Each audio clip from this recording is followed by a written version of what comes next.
Ku bersedia hidup kudus tak bercela, takkan lagi dalam percintaan dunia.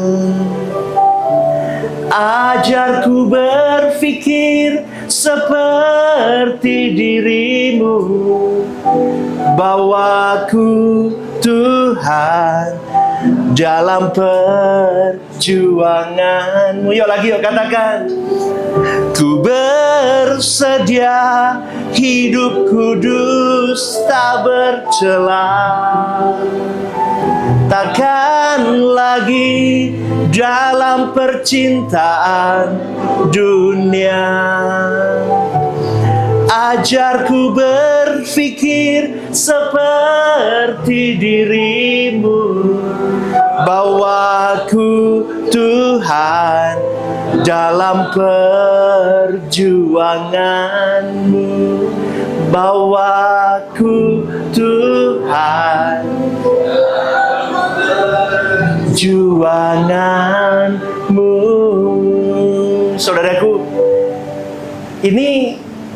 lagu ini mengajak kita untuk mengikuti jejak Tuhan Yesus yang berjuang selama dia hidup di bumi sampai dia klimaks di pemandangan Bapanya.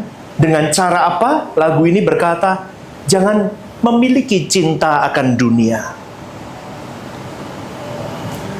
Berarti Tuhan Yesus mengajarkan kepada kita, saudaraku,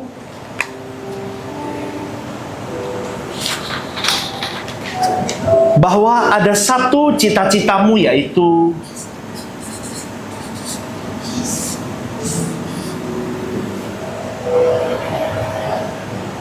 bumi yang ada hari ini suatu hari nanti akan hangus, terbakar, dan hancur. Maka disediakanlah oleh Tuhan langit bumi yang baru. Tahukah saudaraku, kita dilahirkan di bumi ini dengan satu konsep bahwa engkau dan saya tidak boleh merasa mengingini bumi ini, karena bumi ini hanyalah sementara. Amin. Bumi ini akan hangus dan akan binasa suatu hari nanti. Berarti boleh dikatakan, nak, engkau seorang musafir di bumi ini.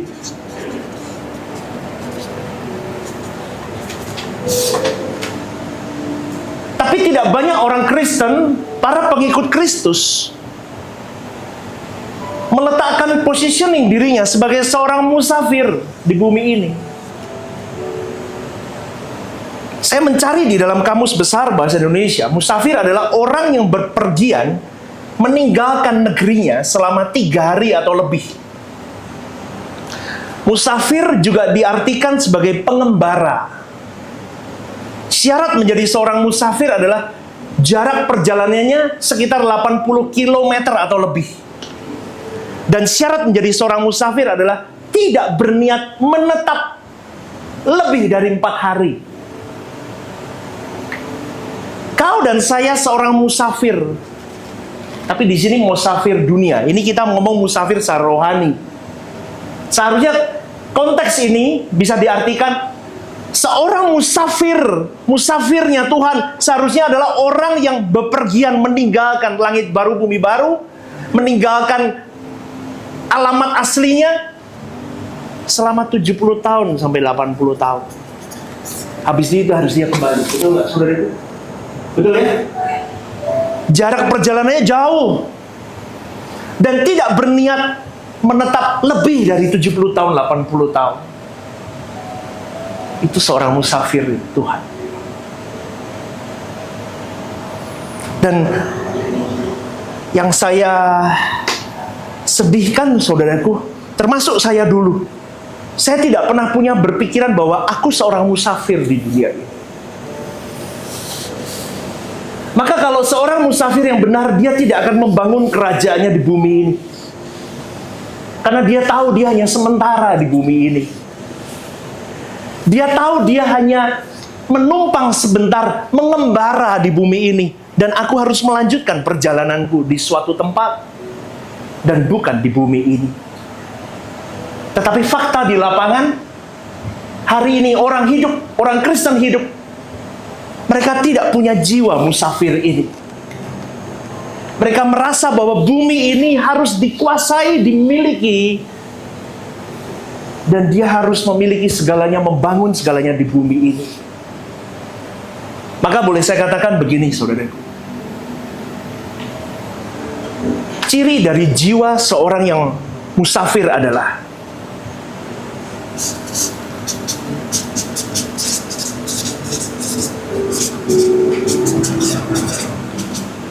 merasa cukup. Katakan amin.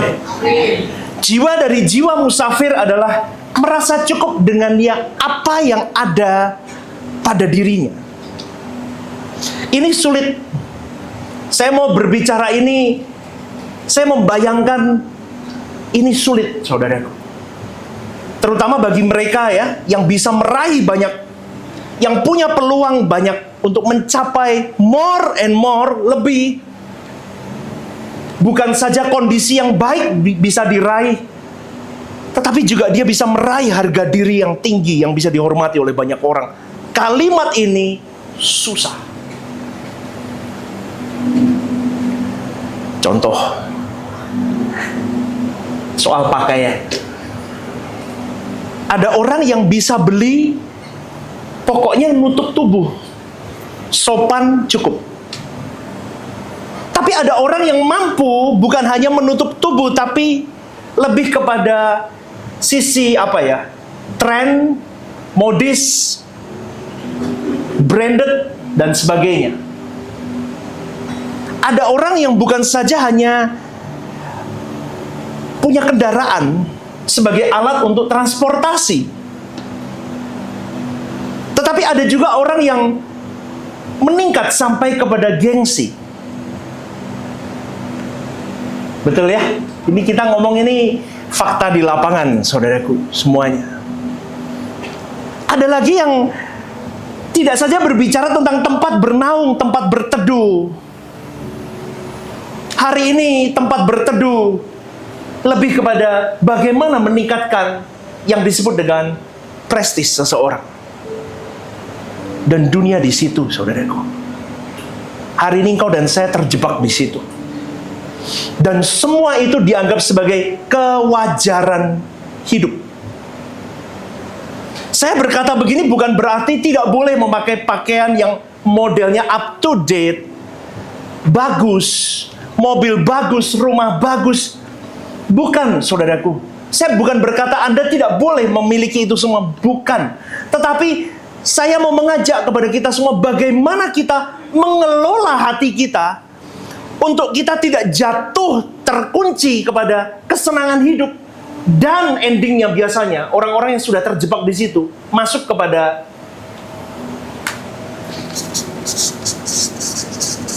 keangkuhan hidup.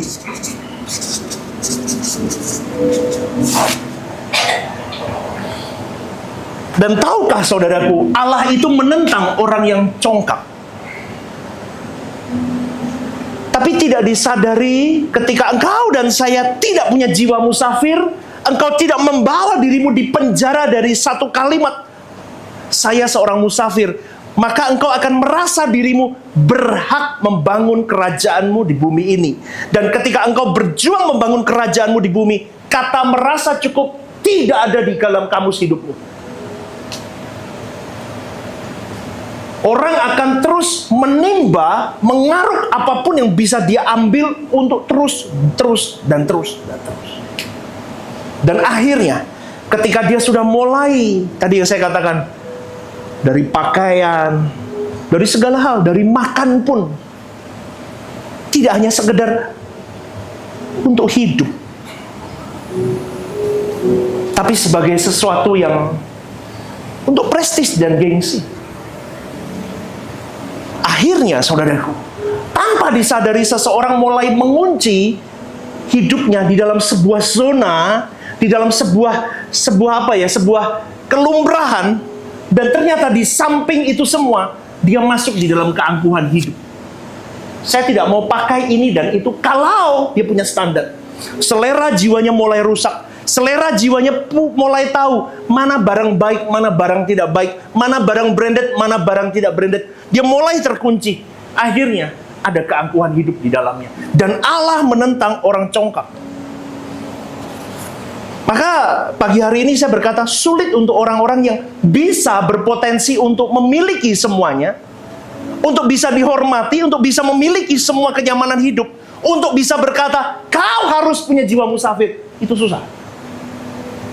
Beda kalau orang yang susah. Betul. Orang yang susah beda cerita, gampang ngomong musafir.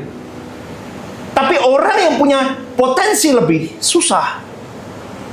Maka saya mau katakan orang yang memiliki kemampuan lebih untuk more, kalau dia berani bertaruh di sini, perjuangan batinnya jadi lebih berat. Itulah sebabnya dikatakan oleh Tuhan Yesus bahwa orang kaya sukar masuk. Halo, orang kaya sukar masuk gereja? Enggak, gampang, saudaraku. Orang kaya sukar masuk surga. Jadi ini yang menjadi peringatan untuk kita. Matius 19 ayat 23 berkata, Yesus berkata kepada murid-muridnya, "Aku berkata kepadamu." Ini Yesus sendiri yang ngomong. "Sesungguhnya sukar sekali." Loh, pakai tidak cuman sukar loh. Sukar bagi seorang kaya masuk ke dalam kerajaan surga. Doa Bapa kami mengajarkan begini. Berikanlah makanan kami yang secukupnya. Itu doa Bapa kami yang ngomong. Bukan doanya Stephen Lim. Doa Bapa kami, berikanlah kami makanan kami yang secukupnya. Coba buka Matius 6 ayat 11. Tolong tampilin. Udah, ini jangan digonta-ganti, pasang ini terus. Matius 6 ayat 11. Tahukah saudaraku, saya mencari dalam King James Version, makanan kami yang secukupnya itu menggunakan kalimat our daily bread. Roti kami setiap hari, atau makanan kami sehari-hari. Itu King James Version. Ada lagi versi yang dalam Today's English Version diterjemahkan, give us today the food we need. Berikanlah kami hari ini makanan yang kami butuhkan.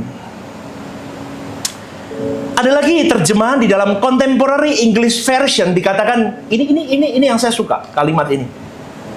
Give us our food for today. Halo. Give us our food for today. Hari ini aja. Bukan minggu ini. Bukan bulan ini. Bukan tahun ini. Kalimat hari ini menemplak kita, saudaraku. Kristen selama ini, kalau kita berbicara, berikanlah kami makanan kami untuk hari ini, Tuhan. Masa kita mintanya hari ini? Enggak. Kristen itu serakah. Di balik kalimat-kalimat rohanimu, kita itu seringkali serakah. Kita maruk.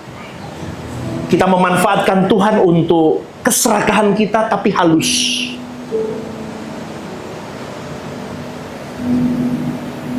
Saya dulu begitu. Dan saya bertobat. Di mimbar ini saya memanfaatkan Anda untuk kepentingan saya mudah. Halo, dengar baik-baik saudaraku. Seorang pendeta bisa memainkan di mimbar dengan mudah. Kalau motif saya tidak musafir. Saya bangun kerajaan Rehoboth Semarang untuk saya. Tapi celaka hidup saya. Takut saya. Maka dari itu, saudaraku, hari ini, apapun yang Tuhan percayakan di tanganmu, pastikan engkau dan saya selalu punya jiwa yang sama, yaitu aku seorang musafir. Maka kalau seorang musafir, engkau tidak membangun kerajaanmu di sini. Tetapi engkau sedang berjuang penuh membawa banyak orang di sekitarmu menjadi musafir-musafirnya Tuhan. Menggarami mereka sampai pada satu titik mereka bisa kita selamatkan bareng-bareng. Maka keserakahan-keserakahan yang timbul dalam diri kita secara tidak langsung kita tidak sadari. Di dalam kebenaran pagi hari ini, coba Anda berkaca diri. Benarkah kita pernah berkata, Tuhan cukup untuk hari ini aku berterima kasih? Jarang. Tuhan sudah kasih kamu mobil, nak. Mobilmu juga ada AC-nya. Kok masih menggerutu? Kok merasa hidupku kok begini-begini aja? Stuck. Hey. Kok berkata pekerjaanku kok gini-gini aja? Hey. Orang lain mau kerja nggak ada duit, nggak ada pekerjaan. Kau punya kerjaan, kau menggerutu, stuck. Kok mulai kacau hatimu, jiwamu. kenapa ya temanku kok rumahnya sudah lebih banyak, aku kok cuma punya rumah satu ini aja. Mulai nggak terima, mulai apa? Kau tidak ada ucapan syukur, kemudian kau berjuang untuk memuaskan hasrat jiwamu, pikiranmu, kau rusak sendiri. Dan kalau Tuhan izinkan semuanya bisa berjalan baik, angkuh. Kalau tidak baik, kau menggerutu. Berhasil angkuh, tidak berhasil menggerutu. Kau nyalahin Tuhan. Terus mau jadi apa, saudaraku? Itu Kristen hari ini. Gereja kecil ribut, kurang duit, kurang tenaga. Rasanya ditinggalkan, nggak ada yang support. Lu gereja gede, lu sombong. Lu bangun kerajaan. Loh, itu kan manusia kan? Saya kadang berpikir, jangan sampai kita terjebak di situ, saudaraku. Kita harus mulai berpikir bahwa I am seorang musafir.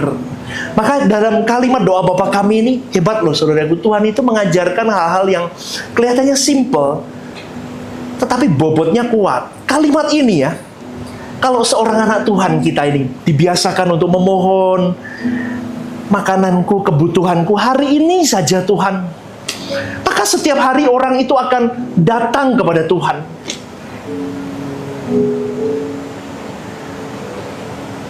Itu akan ada ketergantungan. Bukan hanya ketergantungan, akan ada bonding, akan ada persekutuan dan ikatan kuat dengan Bapaknya. Itu Kristen, saudaraku. Maka kalau orang tanya sama saya itu orang ambisius, saudaraku. Anda harus tahu itu, istri saya tahu. Saya orang ambisius, dinamis, dan cepat. Karena saya dari keluarga miskin, saya keluarga nggak punya, saya keluarga yang dihina dari kecil. Kalau bisa saya hitung ya, saudaraku, sebelum saya bertobat sungguh ya, sebelum saya masuk SK betul ya, itu perkembangan saya cepat sekali loh. Dibanding teman-teman saya yang seusia saya, dimodali pun, saya lebih cepat. Saya workaholic sekali.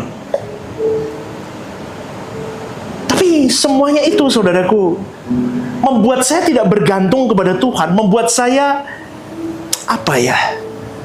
tidak bisa dinikmati Tuhan. Hari ini, saudaraku, saya bisa berkata bukan saya mengajarkan untuk tidak punya plan. No. Kau buat plan tapi bersama dengan Tuhan. Kau buat plan di dalam kesadaranmu akan kebutuhanmu, bukan keinginanmu. Katakan amin.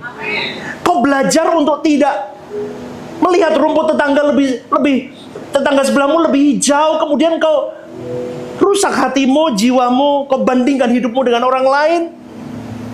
Kau tidak bersyukur. Kau mulai meminta kepada Tuhan sesuatu yang tidak harus kau minta. Saya sampai berpikir begini. Jangan sampai pelayanan ini menjadi sebuah kingdom. Jangan sampai pekerjaanmu jadi kingdom. Pernikahanmu jadi kingdommu. Keluargamu jadi kingdommu. Akhirnya kau masuk di dalam keangkuhan hidup. Orang kalau keluarganya baik-baik, sehat-sehat, semuanya lancar, angkuh. Gak percaya? Angkuh. Kau duit banyak, semuanya aman. Kau tidak pernah meminta ke Tuhan sampai kau berlutut, kau menangis untuk sesuatu yang memang kau butuhkan. Angkuh. Seakan-akan kau bisa beli semua dengan duit. Kau bisa beli orang dengan uang. Kau bisa lakukan. Tapi percayalah, saudaraku, kalau engkau mulai mengerti, memaknai doa Bapa kami ini, akan ada ketergantungan, akan ada persekutuan, akan ada bonding yang kuat, ikatan. Kalimat doa Bapa kami ini adalah tali yang mengikat dirimu, supaya engkau dan saya orang percaya selalu hidup, garis bawah ini, selalu hidup dalam persekutuan, ikatan dalam Tuhan. Dan akibatnya, kalau engkau terus bersekutu sama Tuhan, kau akan merasa cukup dengan Allah dari hari ke hari, hari ke hari, hari ke hari, karena kau bergantung kepada dirinya. Itu yang saya terapkan hari ini, dan beberapa waktu ini sudah lama, saudara, hampir 1 tahun ini. Kadang orang-orang yang belum spiritualnya belum sampai ke titik-titik ini sulit untuk saya jelaskan. Tetapi percayalah, ketika Ada satu firman Tuhan yang berkata, saya lupa di ayat mana. Kalau kita punya komandan yang baik, apa yang kau takutkan?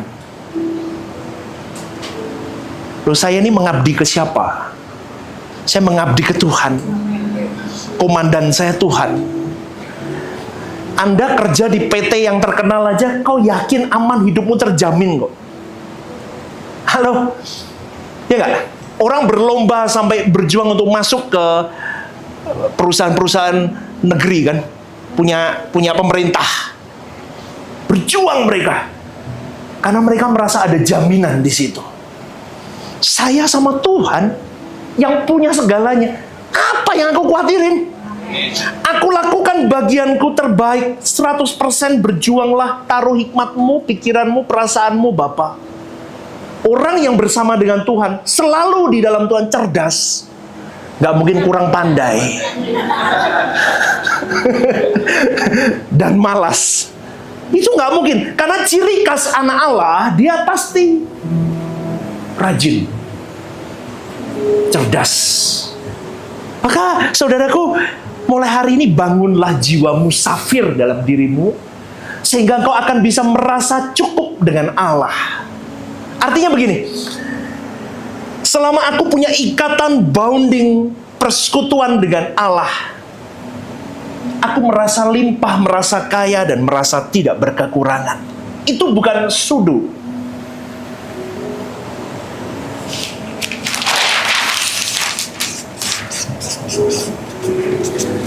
Itu bukan perasaan sudo. Sudo itu apa ya, Pak? Sudo itu apa ya? Tapi lebih ke kelihatannya sudah, ternyata enggak gitu loh. Apa ya ini? Sudo inilah. Tetapi ketika engkau di dalam Tuhan, saudaraku, kau akan memiliki kekayaan, limpah akan damai sejahtera, limpah akan hikmat, limpah. Gak mungkin, saudaraku, orang ikut Tuhan gak bisa makan, gak mungkin. Halo, orang ikut Tuhan gak mungkin gak bisa hidup, gak mungkin.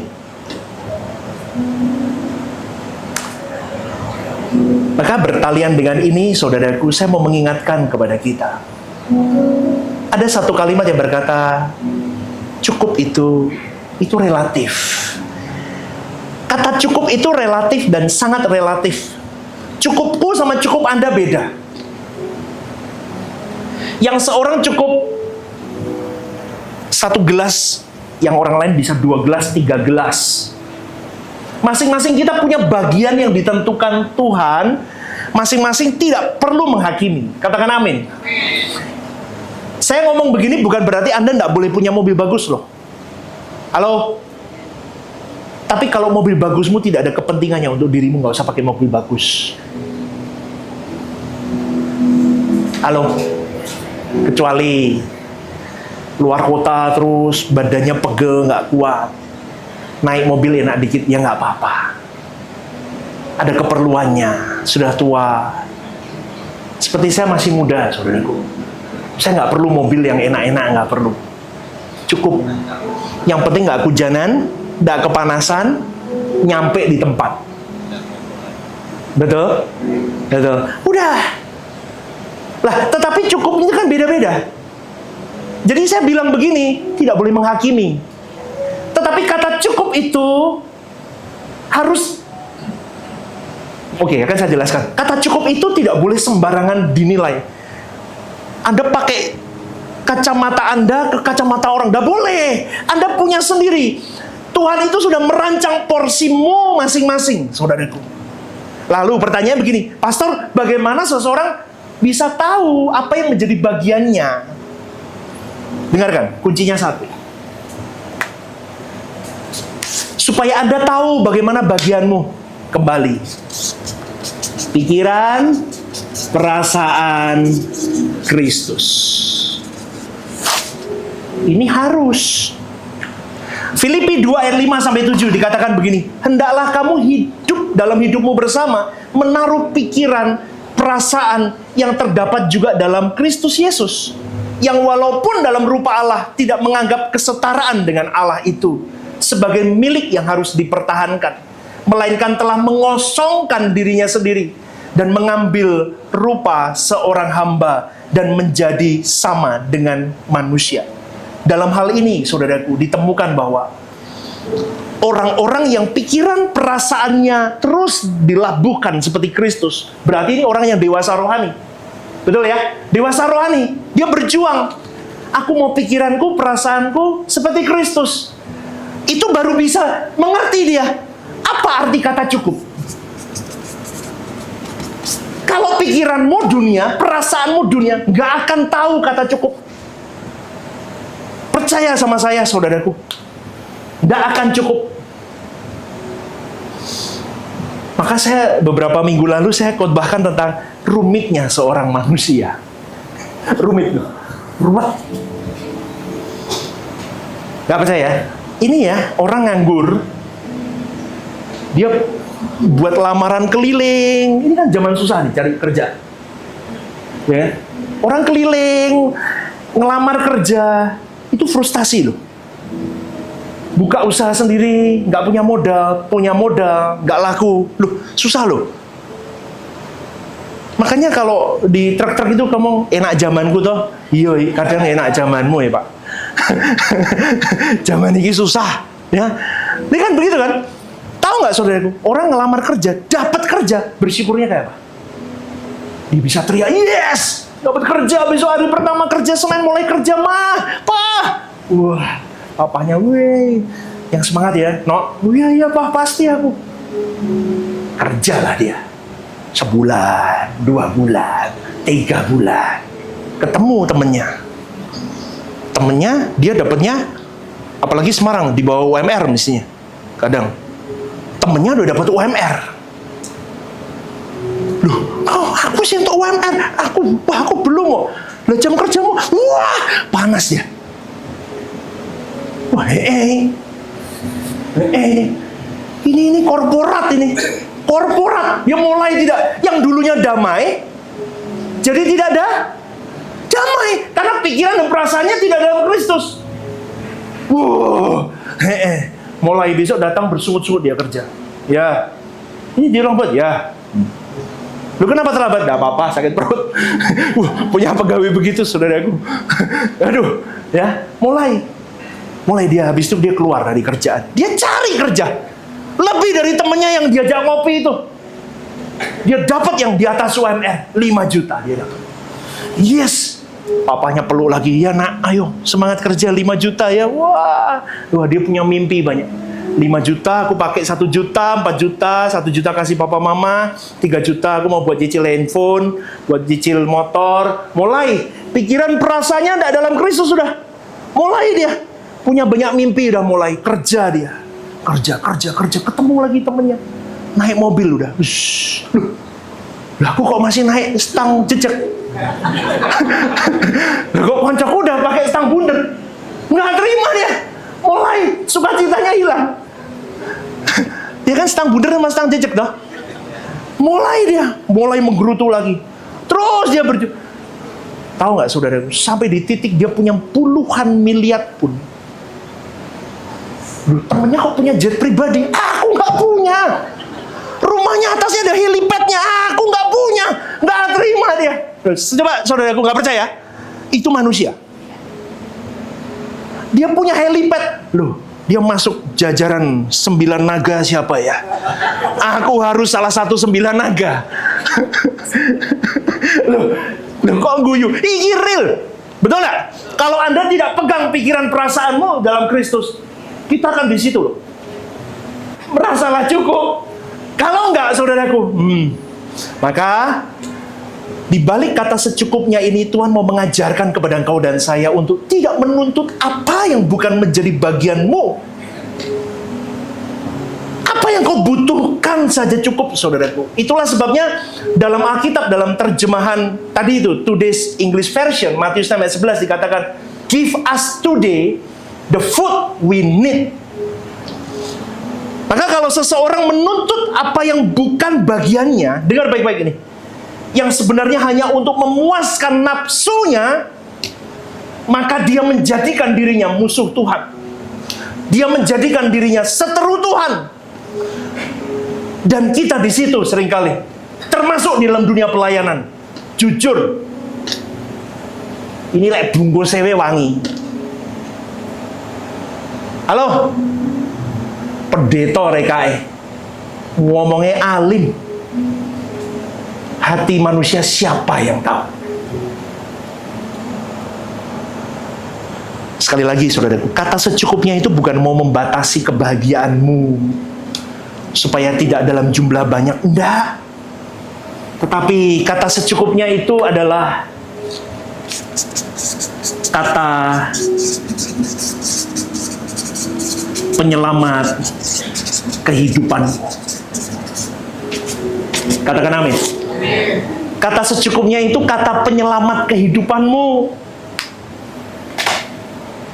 Makanya saya pernah ngomong kan di sini, minggu itu pikiranmu Tuhan aja, gereja aja. Loh, berarti hari-hari enggak? Iya, tapi hari Minggu itu fokus dengerin rema Tuhan apa. Jangan bingung cuan cien, bo cuan meyu cien. Jangan dipikir. Amin. Jadi saya ngomong ini real, saudaraku. Tapi kalau saya ngomong begini ini banyak orang yang tidak suka, tahu nggak? Saya disalahpahami. Ya karena saya ngomong apa adanya harus saya suarakan. Kau tiap hari sudah bisa cari duit. Kau ke rumah Tuhan aja kau nggak bisa, itu hari Minggu bangetan, saudara. Maka saya katakan, cukupkan dirimu. Kata cukup itu menyelamatkan kehidupanmu. Manusia tidak akan pernah cukup dengan apa yang dimilikinya. Dan biasanya manusia itu berusaha meraih more. Padahal kebahagiaan hidup itu bukan karena punya more tentang dunia. Kebahagiaan kita adalah ketika kita tenggelam dalam Tuhan. Pikiran, perasaan dikunci, ditenggelamkan terus. Sampai kau tidak punya rasa meri sama orang. Tidak punya rasa iri sama keberhasilan orang. Saya pernah buat khotbah ya. Kalau saya ngomong begitu deh, pernah di shot itu kalau nggak salah. Coba, bohong apa enggak kalau kau ikut bersuka cita ketika saudaramu ikut berhasil? Loh, ini bohong apa enggak? Bohong banyak. Kalau orang sudah dalam pikiran perasaan Kristus baru. Amin. Kebahagiaanmu di dalam. Oh, lemes, masih bingung. Kebahagiaanku dalam deposito, pastor. Kebahagiaanku dalam tenane. Senggol kiri kanannya, tenane. Ya, jadi kalau kebahagiaan kita di dalam Tuhan, maka dengan rasa cukup tersebut, kau dan saya bisa menjalankan jiwa kemusafiran kita terus. Ini bukan rumahku. Udah. Loh pastor, tapi aku mau ngumpulin untuk anak-anakku. Kalau kau ngumpulin untuk anak-anakmu dan kau akhirnya tersita hidupmu hanya untuk itu, mempersiapkan harta untuk anak-anakmu, nggak usah. Karena anak-anakmu akan diberkati dengan caranya Tuhan sendiri. Amin? Nggak usah bingung. Gak usah bingung akan hal itu. Tetapi hari ini warisanmu adalah ketika engkau bisa menunjukkan ke anak-anakmu, aku sayang sama Tuhan.